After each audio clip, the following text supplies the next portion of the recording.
Hi guys, তোমরা কেমন আছো? আশা করি খুব ভালো আছো। তো অনেক দিন পরে একটা মিনি ব্লগ নিয়ে চলে আসলাম। এই যে রেস্টুরেন্টে আমরা গেছি, এটা হচ্ছে ফ্লেভার্স অফ রানাঘাট। এটা জানো তো আমার বাড়ি থেকে খুব কাছে, বলে না বাড়ি থেকে যতই কাছে হোক না কেন যাওয়া আর হয় না। যাই হোক, দেখো আজকে ভাবলাম যাচ্ছি যখন তোমাদের সাথে একটা ছোট্ট একটা ব্লগ একটা শেয়ার করি। তো দেখো আমি গিয়ে কিন্তু আমার মন পছন্দের একটা জায়গা পেয়েছি। দুঃখের বিষয়টা চড়ার জন্য নয়, জাস্ট ওখানে বসার জন্য।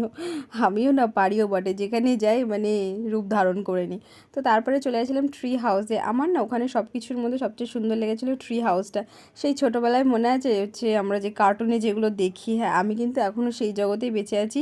তো ওটা দেখে আমার খুব ভালো লাগলো যে ছোট্টোবেলা থেকে ট্রি হাউস বানানোর তো ইচ্ছার পূরণ হলো না। তো ওখানে বানিয়েছিল, ওখানে উঠে একটু মনটা শান্তি করে নিলাম।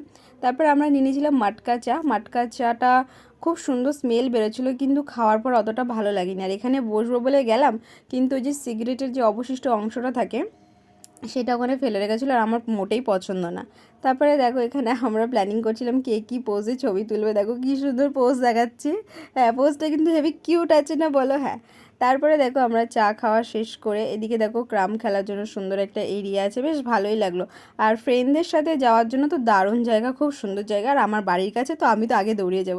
তারপরে একটু ঢং দেখিয়ে কটা ছবি তুললাম। ছবি তোলার পরে দেখো একজন সিঙ্গার গান গাইছিলেন, তো চলে গেছিলাম গান শুনতে। খুব সুন্দর দাদাটা গান গাইছিল, আমি জানি না ওনার নাম কি। আর এদিকে দেখো প্রজেক্টর অন করে দিয়েছিল, আর বাচ্চারা কিন্তু খুব মজা করছিল।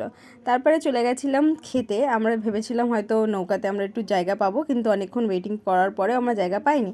তাই জন্য আমরা ওপরে চলে গেছিলাম। আর এখানে মজার বিষয় হচ্ছে আমার ভাই এখান থেকে দেখাচ্ছে যে এখান থেকে কিছুটা দূরে গেলে আমাদের বাড়ি, কিন্তু মানে হাত দিয়ে দেখানো হচ্ছে এখানে আমাদের বাড়ি।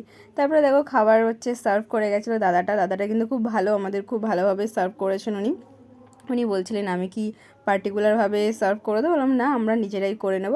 আমি কিন্তু খাওয়াটা শশা দিয়ে শুরু করেছিলাম গাইস।